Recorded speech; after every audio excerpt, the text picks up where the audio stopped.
Hi ಗೆಳೆಯರೇ, ಇವನು ರಾಕೇಶ್ ತನ್ನ ಮುಂದಿನ ಓದಿಗೋಸ್ಕರ ಬೆಂಗಳೂರಿನಲ್ಲಿ ತನ್ನ ಅಣ್ಣನ ಮನೆಯಲ್ಲೇ ಇರ್ತಾನೆ. ಮನೆಯಲ್ಲಿ ಅವನ ಅಣ್ಣ ಅತ್ತಿಗೆ ಮಾತ್ರ ಇರ್ತಾರೆ.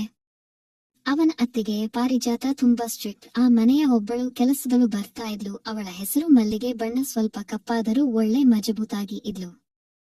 ಅವಳನ್ನ ಒಂದು ಸರಿಯಾದರೂ ಮಜಾ ಮಾಡಬೇಕು ಅಂತ ಅನಿಸುತ್ತೆ. ನಿಜವಾಗ್ಲೂ ಇರಲಿಕ್ಕಿಲ್ಲ. ನೋಡೋಕೆ ಅಷ್ಟು ಗುಂಡುಕೆ ಒಳ್ಳೆ ಬಲಿತ ಮಾವಿನ ಹಣ್ಣಿನ ಹಾಗೆ ಕೆಂಪಗೆ ಕಾಣೋಳು. ಆದಿ ಬೀದಿಯಲ್ಲಿ ಹೋಗುವ ಎಲ್ಲಾ ಗಂಡಸರು ನೋಡ್ತಿದ್ರೆ ಅವಳನ್ನು ನೋಡಿ ಕಾಲು ಕರೆಯುವರು. ಆತರ ಇದ್ಲು. ರಾಕೇಶ ಬಹಳ ದಿನದಿಂದ ತನ್ನ ಮನಸ್ಸಿನಲ್ಲಿ ಅಂದುಕೊಂಡಿದ್ದ. ಮನೆಯಲ್ಲಿ ಅವನ ಅತ್ತಿಗೆ ಇರೋದ್ರಿಂದ ಸುಮ್ಮನೆ ಇದ್ದ ಅವನ ಅತ್ತಿಗೆ ಪಾರಿಜಾತ ಇವರಿಬ್ಬರನ್ನು ತುಂಬಾ ಗಮನಿಸುತ್ತಿದ್ದಳು. ಆದರೆ ರಾಕೇಶನಿಗೆ ಗೊತ್ತಾಗಲಿಲ್ಲ. ತನ್ನ ಅತ್ತಿಗೆ ಇಷ್ಟೆಲ್ಲಾ ತಲೆ ಓಡಿಸಿ ನನ್ನ ಬಗ್ಗೆ ಗಮನ ವಹಿಸುತ್ತಾಳೆ ಅಂತ. ಒಂದು ದಿನ ಪಾರಿಜಾತ ಬಟ್ಟೆ ಒಗೆದು ಒಣ ಹಾಕೋದಕ್ಕೆ ಅಂತ ಹೇಳ್ಬಿಟ್ಟು ಮನೆಯ ಟೆರೆಸ್ ಮೇಲೆ ಬಂದಾಗ ಅಲ್ಲಿ ರಾಕೇಶ್ ಬರೀ ನೆಪಕ್ಕೋಸ್ಕರ ಒಂದೇ ಒಂದು ಬುಕ್ ಅನ್ನ ಇಟ್ಕೊಂಡು ಆ ಕಡೆ ಈ ಕಡೆ ಕೆಳಗೆ ನೋಡ್ತಾ ನಿಂತಿದ್ದ. ಪಾರಿಜಾತ ಮೆಲ್ಲನೆ ಬಕೆಟ್ ಇಟ್ಟು ಏನ್ ನೋಡ್ತಾ ಇದ್ದಾನೆ, ಏನ್ ನೋಡ್ತಿರಬಹುದು, ನನ್ನ ಮೈದುನ ಅಂತ ಮುಂದೆ ಬಂದು ಕೆಳಗೆ ನೋಡಿ ಒಂದು ಕ್ಷಣ ದಂಗಾಗಿ ಹೋದಳು. ಇಷ್ಟು ದಿನ ತನ್ನ ಮೈದನನ ಬಗ್ಗೆ ಸ್ವಲ್ಪ ಭಯಭಕ್ತಿ ಇಟ್ಟುಕೊಂಡಿದ್ದಂತಹ ಅತ್ತಿಗೆ ಈಗ ಆತನ ಕೆಲಸವನ್ನು ನೋಡಿ ಅವನ ಮೇಲಿದ್ದ ಎಲ್ಲವೂ ಹೋಗಿ ಅವನನ್ನು ತುಂಬಾ ಸಾಮಾನ್ಯವಾಗಿ ತೆಗೆದುಕೊಳ್ಳೋಕೆ ಶುರು ಮಾಡ್ತಾಳೆ. ಅಲ್ಲಿ ಒಂದು ಓಪನ್ ಬಾತ್ರೂಮ್ ಇತ್ತು. ಅಲ್ಲಿ ಮನೆ ಓನರ್ ಪೇಪರ್ ಹಾಕುವನ ಜೊತೆ ಚೆನ್ನಾಗಿ ಮಜಾ ಮಾಡ್ತಾ ಹೊಡೆಸಿಕೊಳ್ಳುತ್ತಿದ್ದಾಳೆ. ಚೆನ್ನಾಗಿ ಗುಮ್ಮುತ್ತಾ ಇದ್ದಾನೆ. ನೋಡ್ತಾ ಪಾರಿಜಾತಳಿಗೆ ಒಂದು ಕ್ಷಣ ಜುಮ್ ಅಂದ್ಬಿಟ್ಟು. ಪಾರಿಜಾತ ರಾಕೇಶನಿಗೆ ಗೊತ್ತಾಗದ ಹಾಗೆ ಹಿಂದೆ ಹೋಗಿ ಬಟ್ಟೆ ತಗೊಂಡ್ಲು. ಅಷ್ಟರಲ್ಲಿ ಚೆನ್ನಾಗಿ ತೊಳ್ಕೊಂಡು ಏನು ಆಗದೆ ಇರೋ ತರ ಮರಳಿ ಹಾಗೆ ಆಚೆ ಬಂದಿದ್ರು. ಬಕೆಟ್ ಸೌಂಡ್ ಮಾಡಿದ್ಮೇಲೆ ರಾಕೇಶ ತಬ್ಬಿಬ್ಬಾಗಿ ಈ ಕಡೆ ತಿರುಗಿ ನಿಂತ. ಏನು ನೋಡ್ತಾ ಇದ್ದೆ ಅಂತ ಕೇಳಿದ್ಲು. ಅವನು ತಡವರಿಸುತ್ತಾ ಏನು ಇಲ್ಲ ಅತ್ತಿಗೆ ಅಂತ ಹೇಳ್ದ. ಎಲ್ಲ ಮುಗಿತಾ ಇಲ್ಲ, ಏನಾದ್ರೂ ಇದೆಯಾ ಅಂತ ತುಂಬಾ ತುಂಡತನದಿಂದ ಕೇಳಿದ್ಲು. ಅವನು ಸುಮ್ನೆ ಇಲ್ಲ ಅಂತ ತಲೆ ಅಲ್ಲಾಡಿಸಿದ. ಬಟ್ಟೆ ಒಣಗಿ ಹಾಕಿ ನಾನು ಸ್ನಾನ ಮಾಡೋಕೆ ಹೋಗ್ತೀನಿ, ಹಾಲ್ನಲ್ಲಿ ಯಾರು ಇಲ್ಲ, ಅಲ್ಲೇ ಬಂದು ಓದ್ಕೋ ಅಂತ ಬಕೆಟ್ ತಗೊಂಡು ಹೋದಳು. ರಾಕೇಶ್ ಮತ್ತೆ ಕೆಳಗೆ ಬಗ್ಗಿದ. ಆದ್ರೆ ಅಲ್ಲಿ ಯಾರು ಇರಲಿಲ್ಲ. ರಾಕೇಶ್ನಿಗೆ ಸ್ವಲ್ಪ ಆಸೆನೂ ಜಾಸ್ತಿ ಆಗಿತ್ತು. ಯಾಕಂದ್ರೆ ಅಲ್ಲಿ ನಡೆದಂತಹ ಘಟನೆಯನ್ನು ನೋಡಿದಾಗ ಅವನ ಮನಸ್ಸಲ್ಲಿ ಇದ್ದಂತಹ ಆಶೆ ತಾನಾಗಿ ಕೆರಳುತ್ತಿತ್ತು. ಇವತ್ತು ಏನಾದ್ರೂ ಆಗ್ಲಿ ಅತ್ತಿಗೆಗೆ ಗೊತ್ತಾಗದೇ ಇರೋ ತರ ನಮ್ಮ ಮನೆ ಕೆಲಸದವಳು ಮಲ್ಲಿಗೆ ಚೆನ್ನಾಗಿ ಮಜಾ ಮಾಡಲೇಬೇಕು. ಅವಳು ಒಪ್ಪಿದ್ರು ಅಷ್ಟೇ, ಬಿಟ್ರು ಅಷ್ಟೇ ಅಂತ ಕೊನೆಗೆ ನಿರ್ಧಾರ ಮಾಡೇ ಬಿಟ್ಟ. ಮಲ್ಲಿಗೆ ಅಡುಗೆ ಮನೆಯಲ್ಲಿ ಕೆಲಸ ಮಾಡ್ತಾ ಇದ್ದಾಳೆ. ಪಾರಿಜಾತ ಸ್ನಾನಕ್ಕೆ ನೀರು ರೆಡಿ ಮಾಡಿ ಮಲ್ಲಿಗೆಯನ್ನು ಬಾಯೆಂದು ಸ್ನಾನದ ರೂಮ್ಗೆ ಹೋದಳು. ಅವಳ ಹಿಂದೇನೆ ಮಲ್ಲಿಗೆ ಕೂಡ ಹೋದಳು. ಪಾರಿಜಾತ ಅವಳ ಹತ್ತಿರ ಹೋಗ್ತಾ ಇದ್ದಾಳೆ. ಅವಳ ಹತ್ತಿರ ಬಂದ್ಲು. ಬಿಕಾಸ್ ಅವರಿಬ್ಬರ ನಡುವೆ ಬೇರೆ ರೀತಿನೇ ಇತ್ತು ಕನೆಕ್ಟಿವಿಟಿ. ಜಸ್ಟ್ ಕೇವಲ ಅವಳು ಕೆಲಸದವಳ ಹಾಗೆ ನೋಡ್ತಿರಲಿಲ್ಲ. ಅವಳನ್ನ ಫುಲ್ ಸ್ಲೇವ್ ತರ ಬಳಸಿಕೊಳ್ಳುತ್ತಾಳೆ. ಅವಳ ಸುಖಕ್ಕೋಸ್ಕರ ಪಾರಿಜಾತ ಗಂಡ ಇದ್ದಾನಲ್ಲ, ಅವನು ವಾರಗಟ್ಟಲೆ ಬಿಸಿನೆಸ್ ಮಣ್ಣು ಮಸಿ ಅಂತ ಹೇಳ್ಬಿಟ್ಟು ಜಸ್ಟ್ ದುಡ್ಡು ಸಂಪಾದನೆಯಲ್ಲಿ ತೊಡ್ಕೊಂಡಿದ್ದ. ಹಾಗಾಗಿ ಮನೆಯಲ್ಲೇ ಇರಲಿಕ್ಕಿಲ್ಲ. ಮೊದಲು ಸುಮ್ನೆ ಏನೋ ನೋವು ಅಂತ ಹೇಳ್ಬಿಟ್ಟು ಮಸಾಜ್ ಮಾಡಿಸಿಕೊಳ್ಳುವುದು. ಆತರ ಜಸ್ಟ್ ಮಲ್ಲಿಗೆಯನ್ನ ಕರಿತಿದ್ಲು. ಈ ಒಂದು ವಿಚಾರಕ್ಕಾಗಿ ಬರ್ತಾ ಬರ್ತಾ ಕೆಲವು ದಿನಗಳು ಕಳೆದು ಇಬ್ಬರು ಮಜಾ ಮಾಡುವ ತನಕ ಬಂದ್ರು. ಅವಳು ಗಂಡ ಇಲ್ಲದಿದ್ದಾಗ ಮಲ್ಲಿಗೆ ಜೊತೆ ತನ್ನ ಆಸೆಯನ್ನು ಕಮ್ಮಿ ಮಾಡಿಕೊಳ್ಳುತ್ತಿದ್ಲು. ಅದಕ್ಕೆ ಅವಳಿಗೆ ಹಣ ಸಹ ಕೊಡ್ತಾ ಇದ್ಲು. ಅದಕ್ಕೆ ಮಲ್ಲಿಗೆ ಅವಳು ಕರೆದಾಗಲೆಲ್ಲಾನು ಬರ್ತಾ ಇದ್ಲು. ಏನಮ್ಮ ಅವರೇ ಇವತ್ತು ತುಂಬಾ ಮೂಡ್ನಲ್ಲಿ ಇರೋ ಹಾಗಿದೆ, ಬೆಳಗ್ಗೆ ಏನ್ ನೋಡಿದ್ರಿ ಅಂತ ಕೇಳಿದ್ಲು. ಅದಕ್ಕೆ ಅವಳು ಮನೆ ಓನರ್ ಇದ್ದಾಳಲ್ಲ, ಅವಳು ಚೆನ್ನಾಗಿ ಮಾಡಿಸ್ಕೊಳ್ತಾ ಇದ್ಲು. ಅದೇ ಪೇಪರ್ ಹಾಕೋನು ಬರ್ತಾನಲ್ಲ ರಾಜು ಅಂತ, ಆ ಚಿಕ್ಕ ಹುಡುಗನ ಜೊತೆ ಕಣೆ. ಅದನ್ನ ನೋಡ್ದೆ ಕಣೆ, ಅದನ್ನ ನೋಡಿದಾಗಿಂದ ನನಗೆ ಯಾಕೋ ಒಂಥರ ಆಗ್ತಿದೆ ಕಣೆ. ನೋಡಿದ್ರೆ ನಮ್ಮ ಯಜಮಾನರು ಮನೇಲಿ ಇಲ್ಲ, ಸೊ ತುಂಬಾ ಕಷ್ಟ ಆಗ್ತಿದೆ ಅಂತ ಹೇಳಿದ್ರು. ಮಲ್ಲಿಗೆ ಓಹೋ ಖುಷಿ, ಅದಕ್ಕೇನಾ ನೋಡು ಮುಖದಲ್ಲಿ ಒಂಥರ ಕಳೆ ಇದೆ, ಅದಕ್ಕೆ ಇರಬೇಕು. ಸರಿ, ನಾನು ನಿಮ್ಮನ್ನ ಸಮಾಧಾನ ಮಾಡ್ತೀನಿ ಬನ್ನಿ. ಹೇ ಬೇಡ ಕಣೆ, ಇವತ್ತು ನನಗೆ ಅದು ಬೇಕೇ ಬೇಕು ಕಣೆ. ನನಗೆ ಚೆನ್ನಾಗಿ ಒಳಗೆ ಹೊರಗೆ ಹೋಗಿ ಬರೋ ಫೀಲಿಂಗ್ ಬೇಕು ಅನ್ನಿಸ್ತಾ ಇದೆ ಅಂದ್ಲು.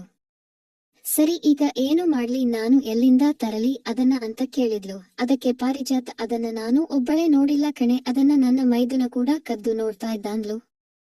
ಅದನ್ನ ನಾನು ಮೈದುನ ನೋಡ್ತಿದ್ದ, ಅವನಿಗೆ ನಾನು ನೋಡ್ತಿದ್ದೆ ಅನ್ನೋ ವಿಚಾರ ಗೊತ್ತಿಲ್ಲ. ಪಾರಿಜಾತಳಿಗೆ ಅವಳ ಮೈದುನ ಹತ್ತಿರ ಮಾಡಿಸಿಕೊಳ್ಳುವ ಆಸೆ ಆಗಿದೆ ಅಂತ ಮಲ್ಲಿಗೆ ಗೊತ್ತಾಗೋಯ್ತು. ಸರಿಯಮ್ಮ ಅವರೇ, ಈಗ ಮನೆಯಲ್ಲಿ ಇರೋದು ಅವನೊಬ್ಬನೇ, ಹೇಗಾದ್ರೂ ಬುಟ್ಟಿಗೆ ಹಾಕೋಬಹುದು ಅಲ್ವಾ ಅಂದ್ಲು. ಅದಕ್ಕೆ ಪಾರಿಜಾತ ಡೈರೆಕ್ಟ್ ಆಗಿ ಮಾಡುವಂದ್ರೆ ಅತ್ತಿಗೆ ಅನ್ನೋ ಸೆಂಟಿಮೆಂಟ್ ಅಡ್ಡ ಬರುತ್ತೆ, ಅದಕ್ಕೆ ನಾನೊಂದು ಹೇಳ್ತೀನಿ ಹಾಗೆ ಮಾಡುವಂದ್ಲು. ನೀನು ಮೊದಲು ಅವನನ್ನ ರುಚಿಗೆಬ್ಬಿಸು, ಮಧ್ಯದಲ್ಲಿ ನಾನು ಬರ್ತೀನಿ, ಬಂದು ನನ್ನ ಆಟ ತೋರಿಸ್ತೀನಿ ಅಂತ ಹೇಳಿದ್ರು. ಆಮೇಲೆ ನಂತರ ಕ್ಲೀನಾಗಿ ತೊಳ್ಕೊಂಡು ಮಲ್ಲಿಗೆ ಬಟ್ಟೆ ಹಾಕೊಂಡು ಆಚೆ ಬರ್ತಾಳೆ. ಈಗ ಮೈದುನನ್ನ ಕೆಡ್ಡಕ್ಕೆ ಬೀಳಿಸುವಂತಹ ಎಲ್ಲಾ ತಯಾರಿಯನ್ನ ಮನೆಗೆ ಕೇಳಿಸಿದವಳು ಮತ್ತೆ ಅತ್ತಿಗೆ ಸೇರಿ ಮಾಡಿಯಾಗಿದೆ. ಮಲ್ಲಿಗೆ ಸಂತೋಷ ಬಹುದಿನದ ಆಸೆ ಇವತ್ತು ಈಡೇರುತ್ತಲ್ಲ ಅಂತ ಮಲ್ಲಿಗೆಗೂ ಕೂಡ ರಾಕೇಶ್ನ ಹತ್ತಿರ ಮಾಡಿಸಿಕೊಳ್ಳುವಂತಹ ಆಸೆ ಇತ್ತು. ಆದರೆ ಗೊತ್ತಲ್ವಾ, ಪಾರಿಜಾತ ಫುಲ್ ಸ್ಟ್ರಿಕ್ಟ್. ಜೊತೆಗೆ ಮೈದುನನ ಜೊತೆ ಹೋದ್ರೆ ಏನು ತಪ್ಪಾಗುತ್ತೋ ಅಥವಾ ಈಕೆ ನನ್ನನ್ನ ಕೆಲಸನ ತೆಗಿತಾಳೆ ಅನ್ನೋ ಭಯದಿಂದ ಸುಮ್ಮನೆ ಇದ್ಲು.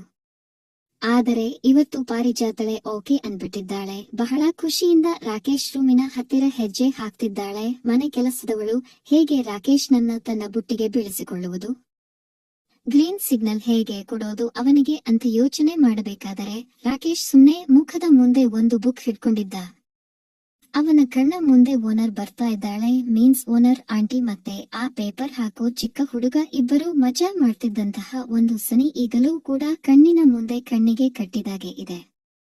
ಮಲ್ಲಿಗೆ ಬಾಗಿಲು ಸದ್ದು ಮಾಡಿ ಒಳಗೆ ಬಂದ್ಲು. ಇಲ್ಲಿ ಸ್ವಲ್ಪ ಕ್ಲೀನ್ ಮಾಡಬೇಕು, ಆ ಕಡೆ ಕೂತ್ಕೊಳ್ಳಿ ಅಂತ ಹೇಳಿ ಅಲ್ಲೇ ಇದ್ದ ಕಸದ ಪೊರಕೆ ಹಿಡ್ಕೊಂಡು ಗುಡಿಸೋಕೆ ಸ್ಟಾರ್ಟ್ ಮಾಡಿದಳು. ಅವಳು ಬೇಕಂತಾನೆ ನೀಟಾಗಿ ಕಾಣಿಸ್ತಾ ಇದ್ಲು. ರಾಕೇಶ್ ಅದನ್ನೇ ಹೊರಗಣ್ಣಿನಿಂದ ನೋಡುತ್ತಾ ನಿಂತ್ಕೊಂಡ. ಮಲ್ಲಿಗೆ ಒಳಗೊಳಗೆ ನಗ್ತಾ ತನ್ನದನ್ನ ಕಾಣಿಸೋಕೆ ಬೇಕು ಅಂತಾನೆ ಬಗ್ಗಿ ಗುಡಿಸ್ತಾ ಇದ್ದಾಳೆ. ಎಂತಹ ಗಂಡಸಿಗಾದರೂ ಇದನ್ನೆಲ್ಲ ನೋಡಿದಾಗ ಸ್ವಲ್ಪ ಕಷ್ಟ ಆಗಬಹುದೇನೋ, ಆದರೆ ರಾಕೇಶನಿಗೆ ತುಂಬಾ ಕಷ್ಟ. ಅವತ್ತು ಎಲ್ಲಾ ಕಾಣಿಸ್ತಾ ಇದೆ. ಸೊ ಇವಾಗ ಅವನು ಸುಮ್ನೆ ಕೂರೋದು ತುಂಬಾ ಕಷ್ಟ ಸ್ಪಷ್ಟವಾಗಿ ಕಾಣಿಸ್ತಾ ಇದೆ. ರಾಕೇಶನಿಗೆ ತಡೆಯೋಕೆ ಆಗದೆ ನೀಟಾಗಿ ಅವಳ ಪಕ್ಕಕ್ಕೆ ಬಂದು ಕೂತ್ಕೊಂಡ ಮಲ್ಲಿಗೆ ಅವನನ್ನೇ ನೋಡುತ್ತಾ, ಏನು ನನ್ನನ್ನು ರೇಪ್ ಮಾಡೋ ತರ ನೋಡ್ತಿರಲ್ಲ, ರೇಪ್ ಮಾಡೇ ಬಿಡ್ತೀರಾ ಅಂತ ತುಂಟುತನದಿಂದ ಕೇಳಿದ್ಲು. ರಾಕೇಶ್ ಖುಷಿಯಿಂದ, ನೀನು ಒಪ್ಪಿದ್ರೆ ಅದೆಲ್ಲ ಮಾಡೋಕೆ ಹೋಗಲ್ಲ, ಇಬ್ಬರು ಒಪ್ಪಿಕೊಂಡು ಖುಷಿಯಾಗಿ ಇಬ್ಬರು ಮಜಾ ಮಾಡಬಹುದು ಅಷ್ಟೇ ಅಂತ ಹೇಳ್ದ. ಏನು ಗೌಡ್ರು ತುಂಬಾ ಸೈಲೆಂಟ್ ಆಗಿ ಮಾತಾಡ್ತಾ ಇದ್ದೀರಾ, ನಿಮ್ಮ ಅತ್ತಿಗೆ ಗೊತ್ತಾಗ್ಬಿಡುತ್ತೆ ಅಂತಾನ. ಅದಕ್ಕೆ ಅವಳು, ನಾನು ಬಹಳ ದಿನದಿಂದ ನಿನಗೋಸ್ಕರನೇ ಕಾಯ್ತಾ ಇದ್ದೆ, ಬಾ ಬೇಗ ನನ್ನ ಅನುಭವಿಸುವಂತಹ ಮತ್ತಿನಿಂದ ಅವನನ್ನ ಬಲವಾಗಿ ಕರೆದಳು. ಅವಳು ಕೂಡ ಅವನಿಗೆ ಸರಿಯಾಗಿ ಸ್ಪಂದಿಸುತ್ತಾನೆ ಇದ್ಲು. ತಕ್ಷಣಕ್ಕೆ ಅವನಿಗೆ ತುಂಬಾ ಭಯ ಇತ್ತು, ಎಲ್ಲಿ ತನ್ನ ಅತ್ತಿಗೆ ಬಂದು ತನ್ನ ನಿಜರೂಪ ಬಯಲಾಗಿ ಬಿಡುತ್ತೋ ಅಂತ. ಅರೆ ಏನ್ ಮಾಡ್ತಿದ್ದೀಯಾ, ಬಾಗಿಲು ತೆಗೆದೆ ಇದೆ ಅಂತ ಮುಚ್ಚಲು ಅಂತ ಹೇಳ್ಬೇಕಾದ್ರೆ ಮಲ್ಲಿಗೆ ಅವನನ್ನ, ಪ್ಲೀಸ್ ಬೇಡ, ಈಗ ಯಾರು ಬರಲ್ಲ ಅಂತ. ನಿನ್ನ ಅತ್ತಿಗೆ ನೋಡಿದ್ರೆ ಸ್ನಾನ ಮಾಡ್ತಾ ಇದ್ದಾರೆ, ಈಗ ಬರಲ್ಲ, ಮುಂದಿನ ಕೆಲಸ ಬೇಗ ಮಾಡು. ಕೊನೆಗೆ ಮಲ್ಲಿಗೆ, ರಾಕೇಶ್ ತನಗೆ ಆಗಲ್ಲ, ಬೇಗ ಬೇಗ ಅಂತ ಹೇಳ್ತಾ ಮಾಡ್ಬಿಡುವನ್ನುತ್ತ ಏನೇನೋ ಹೇಳ್ತಾ ಇದ್ಲು. ಅವಳು ಪ್ರತಿಯೊಂದು ಮಾತು ಪ್ರತಿಯೊಂದು ನಡೆತ ಅವಳ ಕಣ್ಣೋಟ ಎಲ್ಲವನ್ನೂ ನೋಡಿದಾಗ ಅವನಿಗೂ ಕೂಡ ಹುಚ್ಚು ಎಬ್ಬಿಸೋಕೆ ಶುರು ಮಾಡ್ತು. ರಾಕೇಶ ಬೇಗ ಮಲ್ಲಿಗೆ ಅರ್ಧ ಕಣ್ಣನ್ನು ಮುಚ್ಚಿ ಈ ಸುಖ ಅನುಭವಿಸುತ್ತಿದ್ದಾಳೆ. ರಾಕೇಶ್ ಹಂತ ಹಂತವಾಗಿ ಆಕೆಯನ್ನು ಅನುಭವಿಸುತ್ತಿದ್ದಾಳೆ. ನನ್ನ ರಾಜ ಅಂತ ಪ್ರೋತ್ಸಾಹಿಸುತ್ತಿದ್ದಾಳೆ. ಅಷ್ಟರಲ್ಲಿ ಬಾಗಿಲು ತೆಗೆದು ಒಳಗೆ ಬಂದಳು ಪಾರಿಜಾತ. ಅಲ್ಲಿ ಅವರ ನೋಡು ಬಾಗಿಲು ಮುಚ್ಚಿ ಚಿಲಕ ಹಾಕಿ ಅವರ ಹತ್ತಿರ ಹೆಜ್ಜೆ ಹಾಕಿದ್ಲು. ಈ ಕಡೆ ಏನಾಗ್ತಿದೆ ಅಂದ್ರೆ ಆತನಿಗೆ ಗೊತ್ತಿಲ್ಲ, ಪಾಪ ತನ್ನ ಅತ್ತಿಗೆಯಲ್ಲಿ ಬಂದಿದ್ದಾಳೆ ಅಂತ ಅವನು ಒಂದು ಹೆಣ್ಣಿನ ಜೊತೆ ಆಸೆ ತೀರಿಸಿಕೊಳ್ಳುವುದರಲ್ಲಿ ಮುಳುಗಿ ಹೋಗಿದ್ದಾನೆ.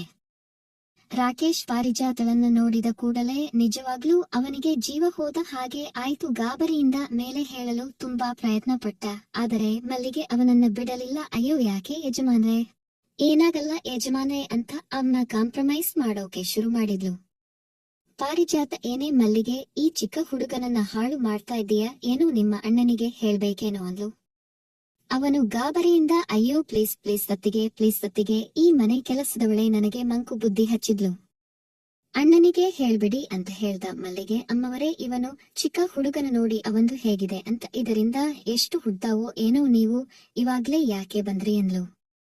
ಅದಕ್ಕೆ ಪಾರಿಜಾತ, ನೀವು ನನ್ನ ಕಣ್ಣೆದುರಿಗೆ ಹೀಗೆ ಮಾಡುತ್ತಿರುವಾಗ ನಾನು ಹೇಗೆ ತಡ್ಕೊಳ್ಳಿ, ನಿಂಗೂ ಗೊತ್ತು ನಿಮ್ಮ ಅಣ್ಣ ನನ್ನ ಜೊತೆ ಇಲ್ಲ, ಅವರು ಕೆಲಸಕ್ಕೆ ಹೋಗಿದ್ದಾರೆ ಅಂತ. ಇಲ್ಲ, ನನಗೂ ಮಾಡಬೇಕು, ಇಲ್ಲ ಅಂದ್ರೆ ಅವನ ಅಣ್ಣನಿಗೆ ಇರೋ ವಿಚಾರವನ್ನ ಇದ್ದ ಹಾಗೆ ಹೇಳ್ಬಿಡ್ತೀನಿ ಅಂದ್ಲು. ರಾಕೇಶ್ ಗಾಬರಿಯಿಂದ, ಅತ್ತಿಗೆ ನೀವ ಅಂತ ರಾಗ ತೆಗೆದ. ಅದಕ್ಕೆ ಪಾರಿಜಾತ, ನಿಮ್ಮಣ್ಣ ಊರಿಗೆ ಹೋದಾಗ ತಳ್ಕೊಂಡು ಇರೋದಿಲ್ವಾ, ನನಗೂ ಬೇಕು ಅಂತ ಹೇಳ್ದವಳೆ ಬಂದು ಅವನಿಗೆ ತುಂಬಾ ಜಾಸ್ತಿ ಆಗೋಯ್ತು. ಇಬ್ಬರು ಹೆಂಗಸರು ನಾ ಮುಂದೆ ತಾ ಮುಂದೆ ಅಂತ ಬರಬೇಕಾದ್ರೆ ಅವನ ಮನಸ್ಥಿತಿ ಹೇಗಿರಬೇಕು. ನಿಜವಾಗ್ಲೂ ಇವತ್ತು ಅದೃಷ್ಟ ಮಾಡಿದ್ದೀನಿ ಅಂತಾನೆ ಅನ್ನಿಸ್ತಿತ್ತು ಅವನಿಗೆ. ಆದ್ರೆ ಹತ್ತಿರದಿಂದ ಇವತ್ತು ಅತ್ತಿಗೆನ ಸಂಪೂರ್ಣವಾಗಿ ನೋಡ್ತಿದ್ದಾನೆ. ಸುಂದರಿನೇ, ಮಲ್ಲಿಗೆಗಿಂತ ಬೆಳ್ಳಗಿದ್ದಾಳೆ, ಕ್ಯೂಟ್ ಆಗಿದ್ದಾಳೆ, ಒಳ್ಳೆ ರತಿ ತರ ಕಾಣಿಸ್ತಾಳೆ. ತಕ್ಷಣ ಹಾಸಿಗೆ ಏರಿ ಅವರ ಪಕ್ಕ ಬಂದು ಮಲಗಿದ್ಲು. ಮಲ್ಲಿಕಾಗೆ, ಇಷ್ಟು ಸಾಕು, ಆಮೇಲೆ ಮಾಡಿಸ್ಕೋ, ಈಗ ನಾನು ಮಾಡಿಸ್ಕೋತೀನಿ ಅಂತ. ಅದಕ್ಕೆ ಮಲ್ಲಿಕಾ ಸರಿ ಹೋಯ್ತು, ಅವನ ರುಚಿ ನೋಡ್ತಾ ಇದೆ. ಈಗಲೇ ಹೋಗು ಅಂದ್ರೆ ಹೇಗೆ ಅಮ್ಮವರೇ ಅಂತ ಕರೆದಳು. ಅವನು ಅತ್ತಿಗೆ ಅಣ್ಣನಿಗೆ ಹೇಳಲ್ಲ ತಾನೇ ಎಂದ. ಅಯ್ಯೋ, ಎಷ್ಟು ಸಲ ಹೇಳಿ ಹೆದರಬೇಡ, ಆಗಿದ್ದೆಲ್ಲ ಆಗೋಯ್ತು. ಈಗ ನೀನು ನನ್ನ ಮಾಡಿದ್ರೆ ನಾನು ಖಂಡಿತ ಹೇಳಲ್ಲ. ಸರಿ, ಈಗ ಅವಳಿಗೆ ಬೇಗ ಬೇಗ ಮಾಡು, ಬೇಗ ಮುಗಿಸು. ಮಲ್ಲಿಗೆ ಇದ್ದವಳು, ಅಪ್ಪ ಮಾರಾಯ, ನಿನ್ನ ಜ್ಞಾನ ಎಲ್ಲ ಎಲ್ಲಿದೆ ನೋಡು. ನಿನ್ನ ಅತ್ತಿಗೆನ ನೋಡಿ ನಾನು ಮರೆತು ಬಿಟ್ಟಿಯ, ಬೇಗ ಬೇಗ ಮಾಡು ಅಂತ ಹೇಳೋಕೆ ಶುರು ಮಾಡಿದ್ಲು. ಈ ಸಂಬಂಧ ಯಾರಿಗೂ ಗೊತ್ತಾಗದ ಹಾಗೆ ಮುಂದುವರಿತಾ ಹೋಯ್ತು. ಮಲ್ಲಿಗೆ ಹಾಗೂ ಪಾರಿಜಾತಳನ್ನ ಮನಬಂದಂತೆ ಮಾತಾಡುತ್ತಾ ಇದ್ದಾನೆ. ಪರಿಸ್ಥಿತಿ ಏನು ಮಾಡಿಸುತ್ತೆ ಅಂತ ಯಾರಿಗೂ ಹೇಳೋಕೆ ಆಗಲ್ಲ ನೋಡಿ. ಈ ಕಥೆ ಇಷ್ಟವಾದಲ್ಲಿ ಲೈಕ್ ಮಾಡಿ, ಸ್ನೇಹಿತರೊಂದಿಗೆ ಹಂಚಿಕೊಳ್ಳಿ, ಚಾನೆಲ್ ಅನ್ನು ಸಬ್ಸ್ಕ್ರೈಬ್ ಮಾಡಿ, ಸಪೋರ್ಟ್ ಮಾಡಿ. ಮುಂದಿನ ವಿಡಿಯೋದಲ್ಲಿ ಸಿಗೋಣ. ನಮಸ್ಕಾರ.